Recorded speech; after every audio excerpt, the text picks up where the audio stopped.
Assalamualaikum warahmatullahi wabarakatuh.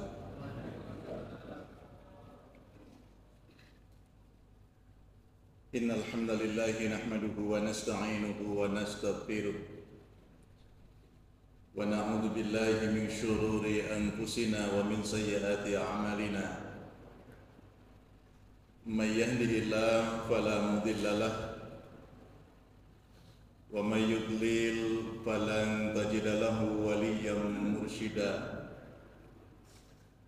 Asyhadu an la ilaha illallah wahdahu la syarika lah wa asyhadu anna Muhammadan 'abduhu wa rasuluhu la nabiyya ba'dah. Allahumma shalli wa sallim wa barik ala nabiyyina wa maulana Muhammad wa ala alihi wa ashabihi ajma'in, amma ba'du. Saudaraku jamaah kaum muslimin wal muslimat, jamaah Masjid Baitul Haqq yang dimuliakan Allah Subhanahu wa taala. Bersyukur kita kepada Allah sampai detik ini kita diparingi sehat wal afiat oleh Allah, dan kita diberikan istiqomah untuk taat kepada Allah Subhanahu wa taala di bulan, terutama bulan-bulan haram sekarang ini. Bulan Dzulqa'dah, bulan Dzulhijjah, Muharram, Rajab, Ashhurul Hurum, 4 bulan yang dimuliakan oleh Allah.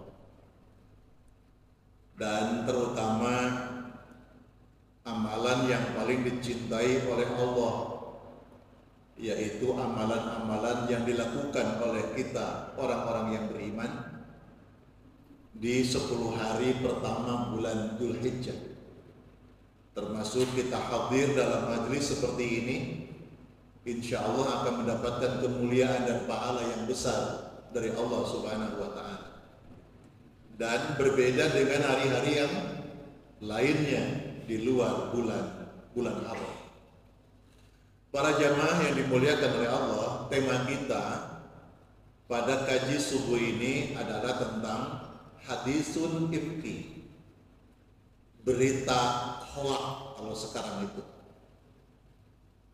Sebenarnya di kajian tafsir Al-Quranul Karim yang akan kita baca sama-sama, yang akan kita kaji bersama secara singkat, yaitu surat An-Nur ayat 11 sampai dengan ayat 22.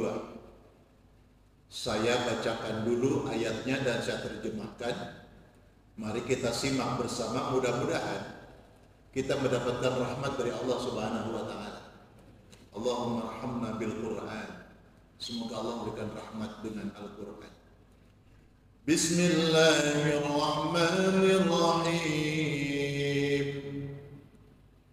Innal ladzina ja'u bil ifki 'usbatum minkum la tahsabuhu syarran lakum bal huwa khairun lakum likulli imri'in minhum maktasaba minal ism walladzi tawalla kibrahu minhum lahu 'adzabun 'adzim.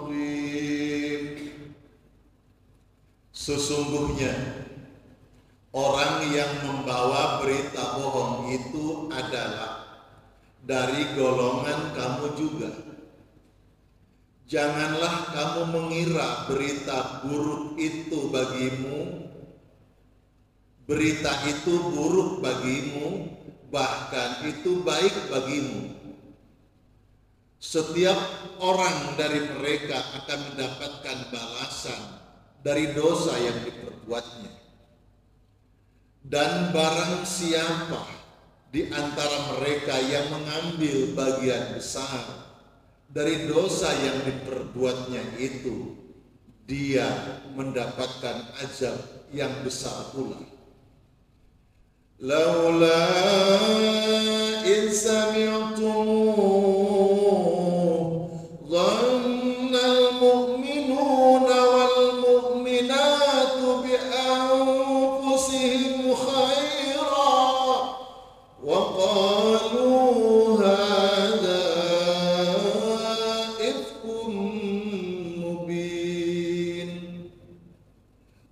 Mengapa orang-orang mukmin dan mukminat tidak berbaik sangka terhadap diri mereka sendiri ketika kamu mendengar berita bohong itu dan berkata, ini adalah suatu berita bohong yang nyata.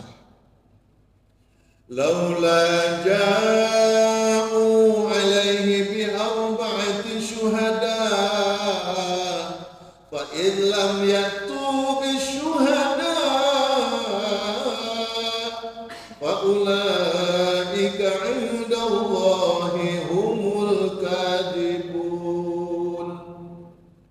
Mengapa mereka yang menuduh itu tidak datang dengan membawa 4 orang saksi? Oleh karena mereka tidak membawa saksi-saksi itu, maka mereka itu dalam pandangan Allah adalah orang-orang yang berdusta.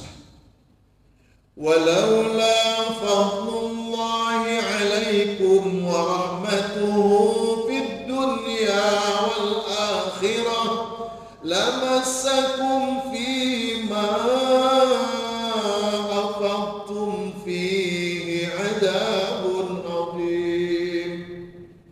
Dan seandainya bukan karena karunia Allah dan rahmatnya kepadamu di dunia dan di akhirat, niscaya kamu ditimpa azab yang besar disebabkan oleh pembicaraan kamu tentang hal itu, yaitu berita bohong tersebut.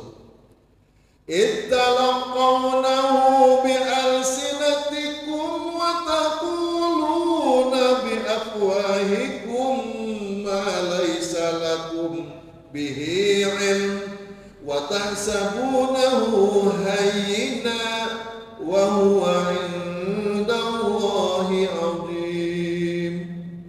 Ingatlah ketika kamu menerima berita bohong itu dari mulut ke mulut, dan kamu katakan dengan mulutmu apa yang tidak kamu ketahui sedikit pun, dan kamu menganggapnya remeh, padahal dalam pandangan Allah itu merupakan persoalan yang besar.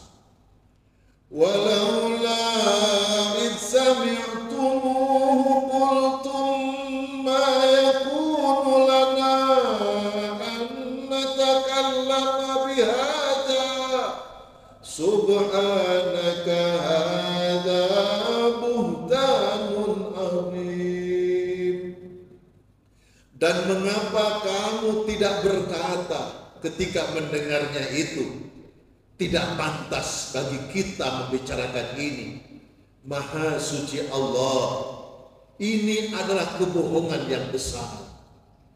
Ya'idukumullahu an ta'udu limithli hadza, ya'idukumullahu an taqudu, ya'idukumullahu an ta'udu limithli abada. Astagfirullah. Ya'idukumullahu an ta'udu limithlihi abada in kuntum mu'minin. Allah menasihati kamu agar jangan kembali mengulangi seperti itu untuk selama-lamanya jika kamu beriman. Wa yubayyinu Allahu lakumul ayati wallahu alimun hakim. Dan Allah menjelaskan ayat-ayatnya kepadamu, dan Allah Maha mengetahui lagi bijaksana. Innal ladzina yuhibbuna an tashi'al fahishatu fil ladzina amanu lahum adzabun alimun fid dunya wal akhirah wallahu ya'lamu wa antum la ta'lamun. Sesungguhnya orang-orang yang ingin agar perbuatan yang sangat keji itu, yaitu berita bohong, tersiar di kalangan orang-orang yang beriman. Mereka mendapat azab yang pedih di dunia dan di akhirat. Dan Allah mengetahui sedangkan kamu tidak mengetahui. Walaula fadlullahi alaikum wa rahmatuhu wa anna Allaha raufur rahim. Dan kalau bukan karena karunia Allah dan rahmat Allah kepadamu, niscaya kamu ditimpa azab yang besar. Sungguh Allah Maha Penyantun lagi Maha Penyayang. Ya ayyuhalladzina amanu la tattabi'u khutuwati syaitan wa man yattabi' khutuwati syaitani fa innahu ya'muru bil fahsya'i wal munkar walaula fadlullahi 'alaikum wa rahmatuhu ma zaka minkum min ahadin abada walakinna Allah yuzakki man yasha wallahu sami'un alim. Wahai orang-orang yang beriman, janganlah kamu mengikuti langkah-langkah setan. Barang siapa mengikuti langkah-langkah setan, maka sesungguhnya setan itu menyuruh mengerjakan perbuatan yang keji dan mungkar. Kalau bukan karena karunia Allah dan rahmat Allah kepadamu, niscaya tidak seorang pun di antara kamu bersih dari perbuatan keji dan mungkar untuk selama-lamanya. Tetapi Allah membersihkan siapa yang Dia kehendaki, dan Allah Maha mendengar, Maha mengetahui. Wala ya'tali ulul fadli minkum wassa'ah ayyutu ulil qurba wal masakin wal muhajirin fi sabilillah wal ya'fu wal yasfahu ala tuhibbuna an yaghfirallahu lakum wallahu ghafurur rahim. Dan janganlah orang-orang yang mempunyai kelebihan dan kelapangan di antara kamu lalu bersumpah bahwa mereka tidak akan memberi bantuan kepada kerabatnya, orang-orang miskin, orang-orang yang berhijrah di jalan Allah, dan hendaklah mereka memaafkan dan berlapang dada. Apakah kamu tidak suka bahwa Allah mengampunimu? Allah Maha Pengampun, Maha Penyayang. Shadaqallahul azim. Para jamaah, mudah-mudahan ayat-ayat Allah ini menjadi doa selamat untuk kita. Kita diselamatkan oleh Allah dari sifat-sifat tercela, sifat-sifat buruk, dan mudah-mudahan kita diselamatkan oleh Allah dari gangguan syaitan. Semoga Allah menyelamatkan kita dunia dan akhirat. Karunia Allah dan rahmat Allah semoga menyertai kehidupan kita. Amin ya rabbal alamin. Bapak Ibu yang dimuliakan oleh Allah, agak panjang ayatnya, An-Nur 11 sampai 22, sehingga waktu kurang lebih ya setengah jam ini kita manfaatkan. Bapak Ibu, surat An-Nur ayat 11 dan ayat 22 sampai dengan ayat 22 adalah firman Allah yang berkenaan dengan sebuah peristiwa yang terjadi menimpa Rasulullah dan istrinya Sayyidah Aisyah, juga menimpa mertuanya yaitu Abu Bakar As-Siddiq, sehingga diturunkan ayat ini untuk menjawab problem yang terjadi.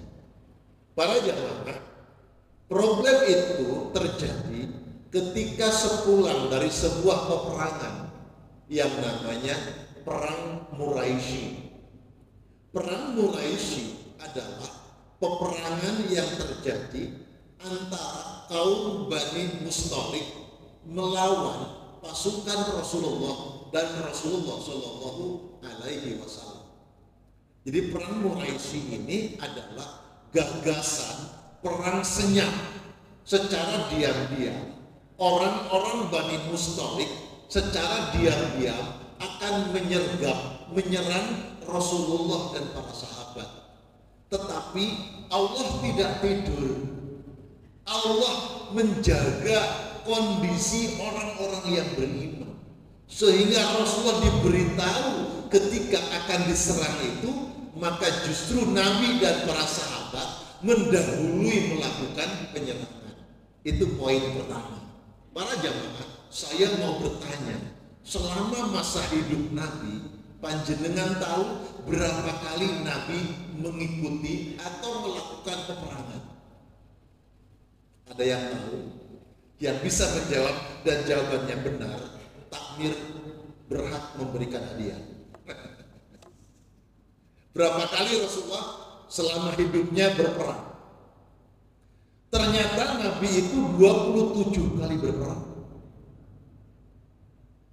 Selama 27 kali berperang, pertanyaan kedua, berapa banyak orang yang dibunuh oleh Rasulullah?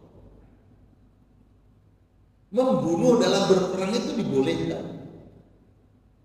Tapi kalau membunuh bukan karena berperang yang dibenarkan, bukan mati syahid, tapi mati sangit. Berperang antar warga, antar kampung, mati, itu mati sangit. Yang membunuh dan yang dibunuh sama-sama masuk neraka. Al-qatil wal maqtul finnar. Sebab keduanya itu berniat untuk membunuh. Cuma kalah duluan dia dibunuh. Berperang yang dibenarkan adalah berperang yang oleh pemimpin sebuah negara diumumkan untuk perang. Dan perangnya juga memang membela kalimat-kalimat Allah, membela kehormatan negeri. Baru itu dibenarkan. Kalau karena emosi, karena katanya membela diri, kalau itu hanya sekedar nafsu yang menjadi referensinya, itu tidak dibenarkan. Berapa kali, berapa banyak yang dibunuh oleh Rasulullah selama 27 kali berperang, ternyata cuma satu orang. Satu orang saja yang dibunuh oleh Rasulullah, itu pun karena kenemenan, kebangetan. Siapa namanya? Namanya Ubay bin Ka'ab. Ubay bin Ka'ab ini orang yang sejak lama ngidam, ingin membantai Rasulullah. Kapan saya bisa bunuh Nabi? Dan itu digembor-gemborkan kepada orang-orang. Saya sangat kepengen membunuh Nabi Muhammad. Saya sangat kepengen untuk mencincang Muhammad. Itu berulang-ulang. Sampai Allah gergeten. Gusti Allah gergeten. Lihat Ubay bin Ka'ab. Maka Nabi merespon, biar aku sendiri yang membunuhnya. Cuma satu orang. Apa maknanya? Bahwa Rasulullah bukanlah tipe seorang pembunuh. Bayangkan, bolak-balik ke masjid dilempari batu.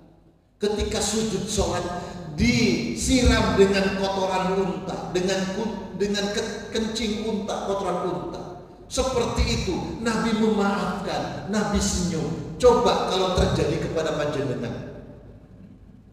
Saya nggak habis pikir, ada jamaah dilempari kotoran embek, kotoran sapi, dilempari dengan kotoran manusia. Kira-kira sak kampung akan marah, sak kampung akan geruduk orang yang melakukan itu. Bahkan langsung dijolimi, disakiti. Itu kalau kita, Nabi boten. Kalau untuk urusan pribadi, Nabi tidak. Nabi memaafkan. Masya Allah. Sehingga Nabi bukan tipe pembunuh, justru Nabi tipe orang yang selalu memiliki kasih sayang. Kenapa? Karena sifat Allah itu adalah Allah memberikan karunia, Allah memberikan rahmat kasih sayang.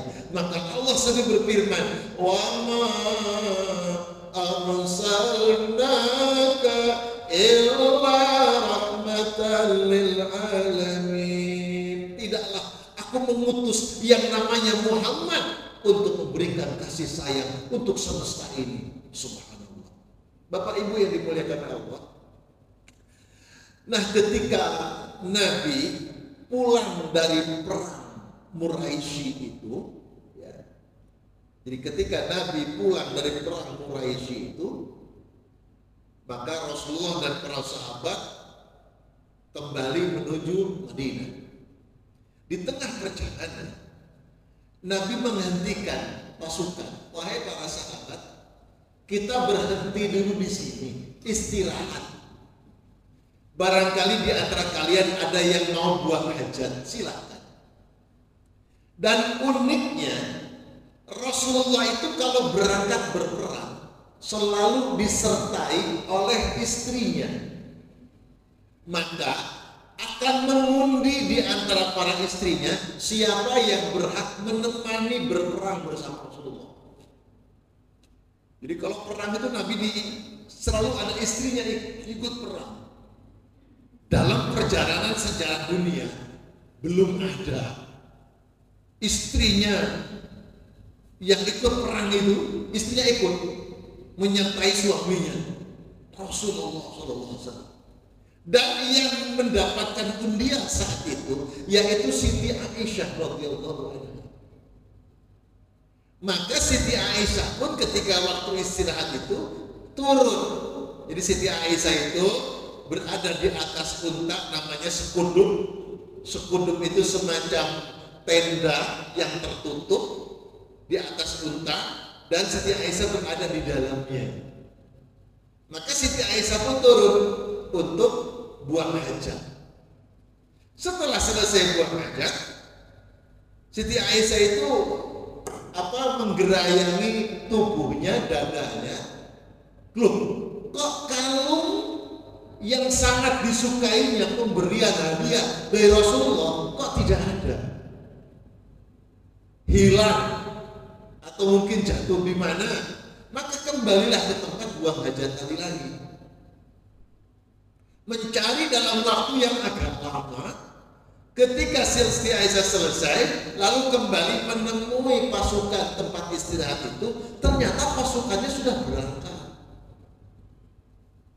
Rasulullah dan para sahabat yang tadi istirahat itu sudah kembali ke Madinah, sehingga Siti Aisyah tertinggal sendirian di situ. Lah kok bisa tertinggal? Masya Allah, sahabat yang menuntun unta, yang di atas unta itu ada Siti Aisyah, tidak mengira kalau Siti Aisyah itu masih di mana begitu, mengira sudah di atas. Kenapa? Karena Siti Aisyah itu dikatakan qalilul lahm, dagingnya sedikit. Artinya bobotnya Siti Aisyah itu tidak berat, sehingga ketika unta dituntun itu seperti tadi kondisinya biasa, sehingga mengira Siti Aisyah sudah berada di dalam. Ternyata ketinggalan. Saat ketinggalan itulah Siti Aisyah menunggu di situ dan percaya dirinya besar. Allah paling nanti suamiku Nabi Muhammad akan kembali untuk menjemput aku.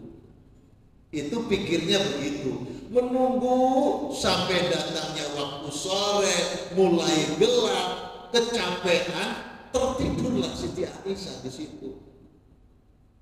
Rasulullah dalam taktik perang selalu menunjuk beberapa orang sebagai pasukan tim penyisir yang pulangnya belakangan.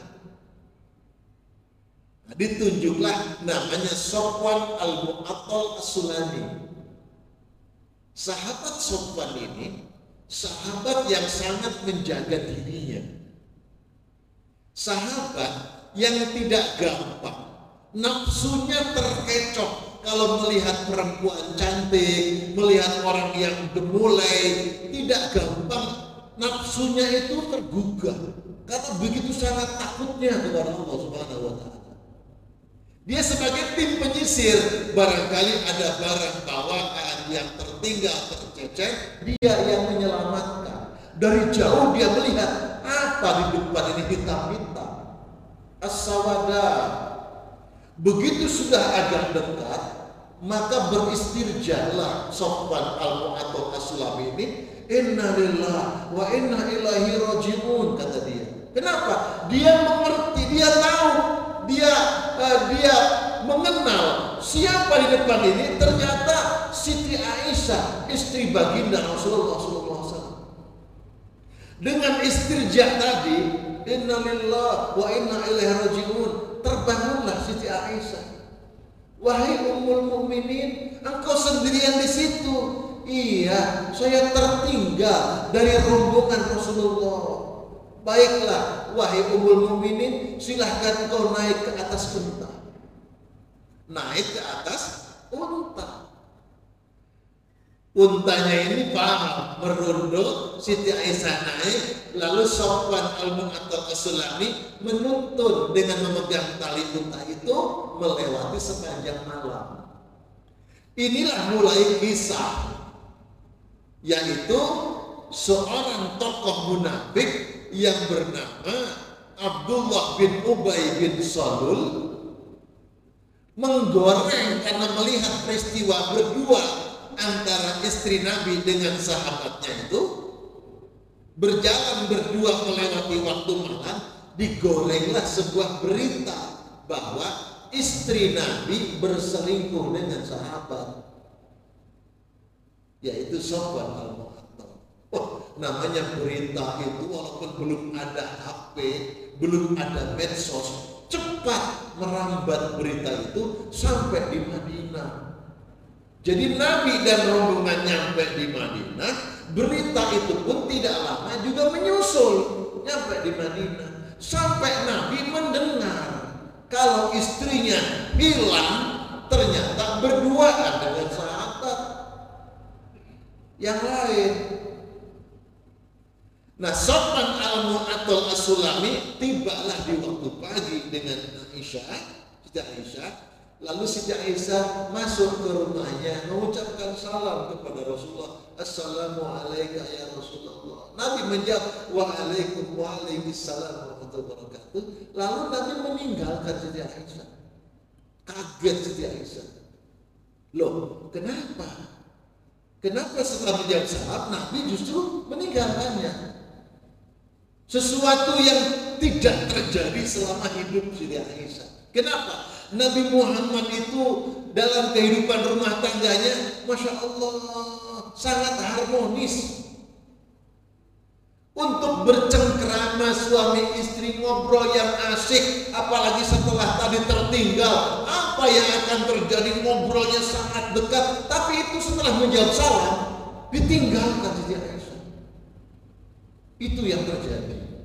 Kenapa? Nabi cuma begini, berita yang nyampe kepadaku benar. Mereka pulang cuma berdua melewati waktu malam. Melewati waktu malam. Untuk selanjutnya aku tidak punya bukti lain apa yang mereka lakukan. Jadi posisinya ngambang Rasulullah itu. Disebut percaya karena mereka berdua, disebut yakin tidak ada bukti yang lain. Maka didiamkan itu posisi. Siti Aisyah pun merasa aneh, janggal. Para jamaah, ini hampir sebulan terjadi di rumah Rasulullah itu, kondisinya tidak harmonis. Ini jarang diceritakan. Jadi kalau pagi Nabi cuma menyapa, wahai Aisyah istriku, apa ya, bagaimana kabarmu? Baik ya Rasulullah. Habis itu Nabi meninggalkan Siti Aisyah. Tidak sempat duduk bersama, berpelukan, ngobrol, minum bersama. Hampir sebulan itu tidak terjadi.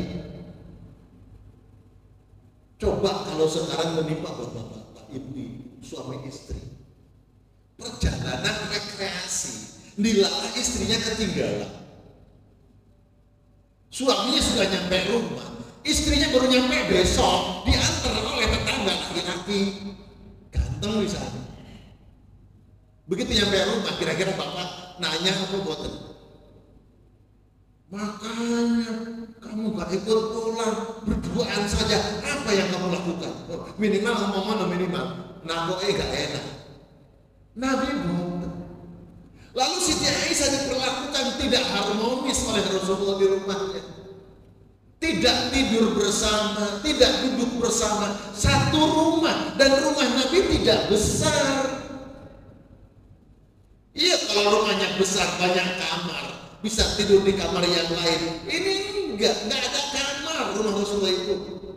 Hanya 6 meter satu petak gitu. Ya kelihatan tidurnya itu. Cuma gak pernah bareng, gak pernah berdua. Nabi di sono, Siti Aisyah di sini. Kan kamu cuma nanya, gimana kabarnya, sehat? Alhamdulillah sehat. Habis itu ditinggal. Masya Allah. Dan Siti Aisyah nggak nanya, ya Rasulullah, mengapa engkau memperlakukan aku seperti ini? Nggak nanya. Kenapa? Karena kedua-duanya adalah hamba Allah yang hatinya bersih. Hamba Allah yang kedua-duanya, yang satu Rasulullah dibimbing oleh Allah untuk hatinya bersih, untuk tidak berprasangka yang tidak baik berlebih, sehingga tidak menanyakan yang lebih dari itu, khawatir menyinggung. Siti Aisyah pun tidak bertanya, kenapa suamiku memperlakukan aku seperti ini? Karena mereka sandarannya adalah Allah Subhanahu wa Ta'ala. Ya Allah, aku tahu ini semua skenario yang engkau bikin, sehingga engkau ingin mendapatkan kami berdua seperti apa. Engkau yang tahu, ya Allah. Jadi mereka itu, ini semua skenario Allah untuk mereka jalani dengan hati baik. Masya Allah. Nah, para jamaah yang dimuliakan Allah, itu di luar itu sudah ramai berita Siti Aisyah berselingkuh itu. Cuma Siti Aisyah itu tidak pernah keluar rumah, tidak punya HP, boten tipe wanita sosialita, boten saged selfie, boten. Masya Allah. Jadi nggak tahu di luaran itu di tetangganya kami seperti apa, nggak tahu. Cuma Nabi ini kan suka ke masjid. Desas-desus ini makin menyala beritanya. Lalu bertanyalah kepada sahabat yang lain, wahai sahabatku, apa yang sebenarnya terjadi di antara kalian terhadap istriku? Sabar ya Rasulullah. Tapi ketika bertanya kepada Ali, ngenes saudara. Wahai Ali, apa desas-desus di luar yang terjadi? Ya Rasulullah, cewek masih banyak saya ngayu ya Rasulullah. Cari aja yang lain. Siti Ali itu ngenes. Masih banyak wanita yang cantik ya Rasulullah. Silakan nyari yang lain saja. Siti Ali gitu jawabnya. Masya Allah. Yang lain dimuliakan oleh Allah. Lalu suatu saat Siti Aisyah sudah gak kuat di rumahnya itu, maka dia izin kepada Rasulullah, ya Rasulullah, izinkan aku pulang ke rumah orang tuaku. Kan oh itu gak kerasan itu di rumahnya, sakit hatinya, minta izin kepada suaminya. Wahai suamiku, izinkan aku pulang ke rumah orang tua. Minta izin, boten kabur. Sampai aku kalau orang hati neng rumah kabur aku minta izin. Orang menjadi izin itu, boten kabur izin. Ya Rasulullah, izinkan aku pulang ke rumah orang tua. Kalau diizinkan berangkat, kalau tidak diizinkan tidak berangkat. Kenapa? Karena tahu posisi sebagai istri dalam kehidupan rumah tangga. Karena hukum taat kepada suami itu mutlak, selama itu tidak melanggar aturan Allah. Sekalipun merasa sakit hatinya, tapi posisi sadar dia sebagai istri dalam kehidupan rumah tangga. Karena jaminan kaum wanita bila dia taat kepada suaminya, jaminannya surga. Maka Siti Aisyah minta izin, lalu Nabi mengizinkan, baiklah, akan aku antar ke rumah orang tua, diantar ke rumah Abu Bakar. Nyampe di rumah mertuanya di Abu Bakar, Siti Aisyah itu nangis, terseduh-seduh, kaget Abu Bakar, kaget ibunya. Coba kalau bapak nganter istri pulang ke mertua, nyampe di rumah mertua istrinya nangis, nangisnya enggak biasanya. Kira-kira bapak ibu nanya anaknya apa nanya suaminya? Kira-kira nanya anaknya apa nanya menantu? Kok apaan anakku? Apa gitu? Oh, wahai ayah, kata Siti Aisyah, berikan penjelasan kepadaku apa yang sebenarnya terjadi kepadaku, wahai ayah. Kata Abu Bakar, wahai putriku, ayah gak tahu nak apa yang terjadi padamu. Maafkan ayah. Tanya ke ibunya, jawabannya sama. Lalu tanya kepada Rasulullah, dan Rasulullah bertanya, wahai Aisyah, terus teranglah apa yang terjadi padamu kemarin itu waktu pulang dengan sahabat. Jawaban Siti Aisyah diplomatis.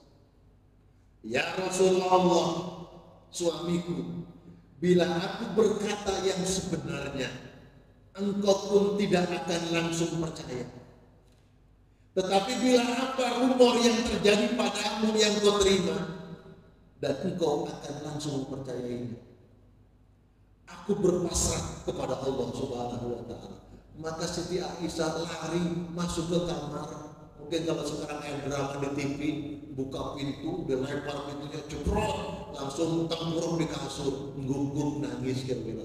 Zaman itu belum ada kasur. Oh jadi bayangno terus loncat, tempurung. Oh, lorongnya apa ya? Enggak ada kasurnya, jeblok.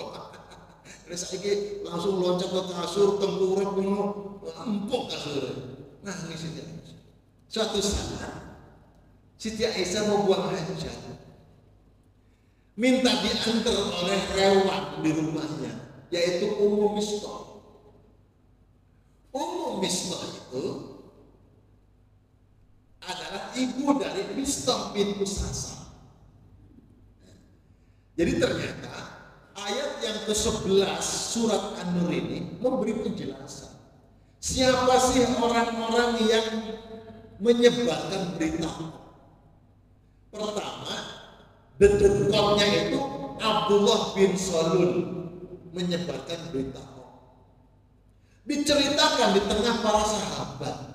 Ternyata para sahabat itu doyan juga ngerungokke. Ana sing senyum-senyum, ana sing garuk-garuk kira-kira gitu. Iki bener apa enggak? Ana sing senyum-senyum. Nah, ini ternyata istri Nabi juga begini ya. Lalu setelah mendengarkan, dia juga kalau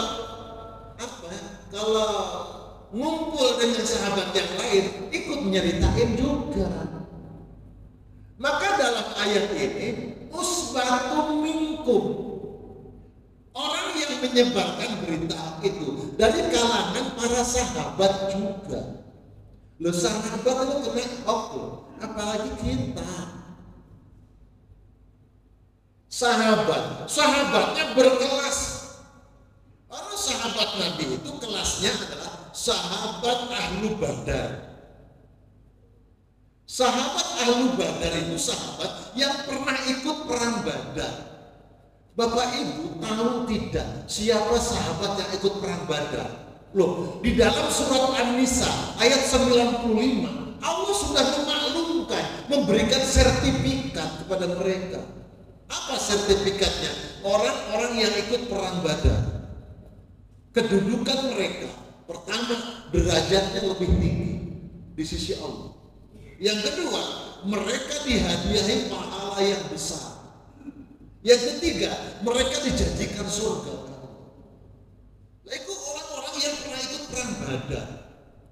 Dan orang yang menerima berita hoax ini, termasuk diantaranya adalah Mistah bin Usasa. Mistah bin Usasa ini sahabat Nabi yang ikut perang Badar, terkena berita hoax ini. Coba bayangkan bagaimana. Satu sisi dijanjikan pahala, dijanjikan surga, derajatnya tinggi. Sisi yang lain dia berdosa. Ya Allah, kita ini kan belum ada janji dari Allah. Ditinggikan derajatnya, diberikan pahala, dijanjikan surga. Sudah ada belum sertifikat dari Allah? Belum kita ini. Kita judulnya mudah-mudahan diterima amal ibadah kita. Kita gitu. Ini buatan sahabat Ahlu Badar ini sudah mendapatkan sertifikat dari Allah. Surat An-Nisa ayat 95. Itu pun kena berita hoax. Di antara Mistah bin Usasa. Mistah bin Usasa itu orang miskin. Masih kerabat Rasulullah. Masih kerabatnya Abu Bakar. Jadi anak dari bibinya Abu Bakar, miskin. Maka Abu Bakar yang merawat hidup mulai kecil sampai jadi sahabat besar, dewasa, makannya, kebutuhan hidupnya, duitnya, Abu Bakar yang menghidupi. Itu kena berita hoax. Nah, Ummu Mistah sepulang mengantar Siti Aisyah buang hajat, itu kesandung batu atau apa, mau jatuh meso.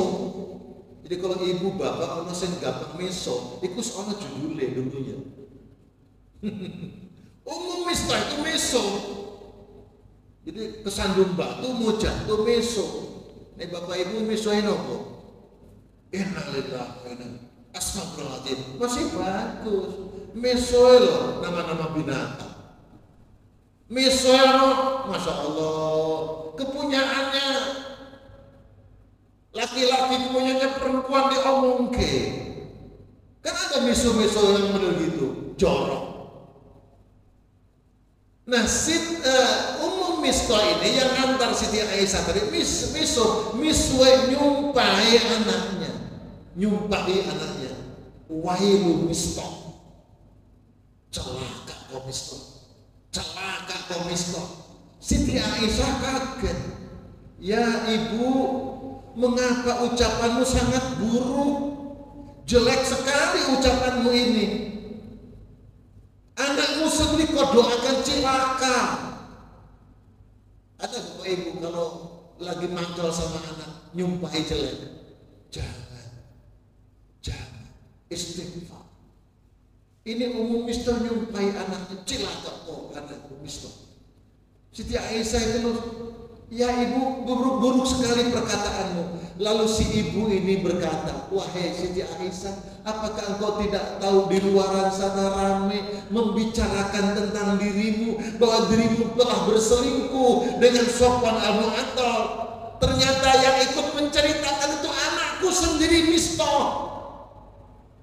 Nabi Siti Aisyah lalu pulang ke rumahnya sampai Abu Bakar akhirnya tahu. Abu Bakar setelah tahu, yang menyebarkan berita hoax fitnah itu ternyata orang yang selama ini dia bantu, Mistah bin Usasa. Kira-kira bapak pernah menolong seseorang, membantu terus seseorang, lalu orang yang penjenengan bantu tiba-tiba ternyata menyebarkan berita buruk kehidupan bapak yang bantu, memfitnah, berbuat jolim kepada panjenengan yang panjenengan itu yang bantu dia. Kira-kira panjenengan marah atau boten? Pasti marah, pasti emosi. Abu Bakar begitu, emosi, marah. Tapi marahnya terkendali. Dia cuma keucap, demi Allah, mulai hari ini saya tidak akan bantu dia lagi. Kira-kira wajar apa enggak? Kita ini kan ukurannya, kita ini berbuat baik kepada orang yang baik. Nggih.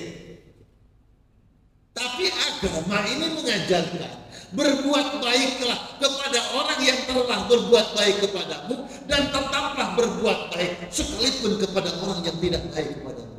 Ini ajaran agama kita. Sehingga peristiwa tadi diturunkan oleh Allah surat An-Nur ayat 11 sampai dengan ayat 22, menjawab sebuah peristiwa dan mengklarifikasi apa yang terjadi yang menimpa Siti Aisyah. Maka Siti Aisyah pun tersenyum. Abu Bakar setelah tahu jadi emosi, yang memfitnah ini ternyata saudaranya sendiri yang dia bantu, Mistah bin Usasa. Dia sumpah, demi Allah, mulai hari ini aku tidak akan bantu lagi. Ayat yang ke-22-nya dibacakan oleh Rasulullah. Ala tuhibbuna ayyafirallahu lakum. Seolah-olah, wahai Abu Bakar, apakah engkau tidak suka kalau Allah memberikan ampunan kepadamu? Gemetarlah Abu Bakar. Lalu dia mengatakan, ya Rasulullah, tentu aku ingin agar Allah mengampuni dosa-dosaku semua. Maka saat itu juga mengklarifikasi sumpahnya, demi Allah, mulai hari ini aku tetap memberi bantuan. Nah, para jamaah yang dimuliakan Allah, maka ternyata dalam bahasa Islam, berbuat baik jangan hanya kepada orang yang baik. Tetap kita harus bisa berbuat baik sekalipun kepada orang yang tidak baik. Permasalahan di sini, orang ini nyakitin saya, tapi saya tetap harus diperintahkan Allah untuk memaafkannya, untuk terus berbuat baik. Ini kalau kita ingin menjadi hamba Allah yang soleh. Pertanyaannya, seberapa hebat kesolehan kita? Sudahkah kita soleh sebagaimana yang dikehendaki oleh Allah? Bisa berbuat baik kepada orang yang berbuat baik kepadamu, bisa tetap berbuat baik, memaafkan dia, lapang hatimu kepada dia, dan tetap kau bisa beri bantuan kepada dia. Siapa dia ini? Dia ini orang yang jahat kepadamu, orang yang menyakiti hatimu, tapi engkau memperlihatkan kesolehanmu kepada Allah Subhanahu wa Ta'ala. Para jamaah, ini inti daripada apa yang kita kaji pada subuh ini, bagaimana akhlak kita sebagai seorang mukmin kalau kita ingin tergolong sebagai orang-orang yang soleh, hamba-hamba Allah yang soleh. Maka Allah memberikan kelebihan dalam kehidupan kita. Manusia ini sempurna ketika diberikan dua hal. Pertama, ulul fadli, diberikan karunia keutamaan. Apa itu? Jadi orang soleh, karakternya baik, akhlaknya baik. Itu namanya ulul fadli. Yang kedua, sa'ah, kelapangan harta, sogeng, punya kedudukan, punya kehormatan, punya pangkat. Jadi kalau ada manusia, orangnya sudah soleh, karakternya bagus, dermawan, orangnya kaya, punya kedudukan, dua hal ini, manusia ini sempurna. Tolong, kalau belum mati jangan dikubur. Gitu? Janganlah masuk belum mati dikubur. Dua hal. Oleh karena itu, tugasnya orang yang punya dua hal ini, kalau panjenengan ini hidup ini kan pasangan. Katanya ada kaya, ada miskin. Ono sing bahas ada kaya, ada cukup. Itu untuk bahasa kita. Kalau bahasa keluar, ada kaya, ada miskin. Kenapa? Kalau saya kaya, tugas saya membantu yang miskin. Kalau ada pintar, ada bodoh. Kalau saya punya ilmu, maka saya bantu orang-orang yang belum berilmu. Bapak Ibu, sudah dibuka lemari bajunya, masih kosong apa wis bel? Untuk apa? Ayo diturunkan. Yang masih layak pakai, yang tidak dipakai diturunkan. Di laundry, dibungkus sing api, bawa pulang ke kampung atau ke tetangga, tawarkan. Ini bukan baru jeng, ini bekas, insya Allah masih layak pakai kalau berkenan loh, bukan maksud menghina, monggo kalau mau. Gengsi? Atau mau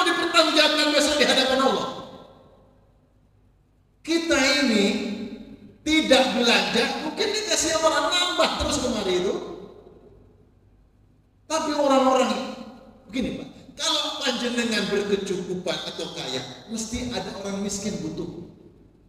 Kalau di halaman rumah ada tumpukan pasir yang sudah tidak terpakai, ada tetangga yang butuh pasir itu. Ini sudah hukum. Sudah hukum. Oleh karena itu, ketika kita diberikan ulul fadli wassalam, Abu Bakar karakternya soleh bagus, sogeh, punya tugas membantu. Maka membantu itu bukan karena orangnya baik kita bantu, bahkan orang yang tidak baik kita bantu agar jadi baik. Subhanallah. Demikian yang dapat disampaikan, mudah-mudahan bermanfaat. Wal ya'fu, maafkanlah dia. Wal yasfahu, lapangkan hatimu dadamu untuk dia dan tetap memberi bantuan untuk tidak dihentikan. Wala yamtali ulul fadli minkum wasa'at ayyutu ulil qurba wal yatama wal masakin wal muhajirin fi sabilillah. Orang-orang yang diberikan keutamaan, diberikan kelapangan harta, sogeh, api, akhlaknya dermawan karakter soleh, sogeh, maka jangan bersumpah untuk tidak memberi bantuan kepada siapa? Ulil qurba, kerabat, dulur. Dulur itu bukan hanya dulur saudara kandung. Dulur itu tetangga dekat, itu dulur. Kenapa? Kalau panjenengan meninggal dunia, bukan dulur kandung yang di kampung yang duluan bantu, tapi tetangga dekat. Maka ulil qurba. Yang kedua, wal masakin, orang miskin. Ternyata dulur miskin. Itu penting. Wal muhajirin fi sabilillah, orang yang berhijrah di jalan Allah. Baik, demikian yang dapat disampaikan, sudah pas waktunya untuk kita melaksanakan sholat isyraq. Rabbana atina fid dunya hasanah wa fil akhirati hasanah wa qina adzabannar. Allahumma rzuqna fahman nabiyyin wa hifdzal mursalin wa ilhamal malaikatil muqarrabin. Ya man 'allamal insana ma lam ya'lam. Wahai Allah, pemilik perbendaharaan ilmu yang sempurna, ajari kami ya Rabb ilmu yang kami belum tahu, ilmu yang mendidik kami menjadi hamba-Mu yang taat kepadamu, hamba yang soleh. Ya Rabbana, anugerahi kami ya Allah taufik hidayah-Mu, agar benar-benar kami menjadi hamba-Mu yang pandai bersyukur kepadamu. Ya Allah, jadikanlah apa yang kami dapatkan sesuatu yang bermanfaat. Anugerahi kami ilmu yang bermanfaat ya Allah. Rabbana wa taqabbal du'ana innaka sami'ud du'a. Rabbana atina fid dunya hasanah wa fil akhirati hasanah wa qina adzabannar. Walhamdulillahirabbil alamin. Subhanakallahumma bihamdika nashhadu an la ilaha illa anta wa nastaghfiruka wa natubu ilaik. Alhamdulillahirabbil alamin. Tsumma assalamu alaikum warahmatullahi wabarakatuh.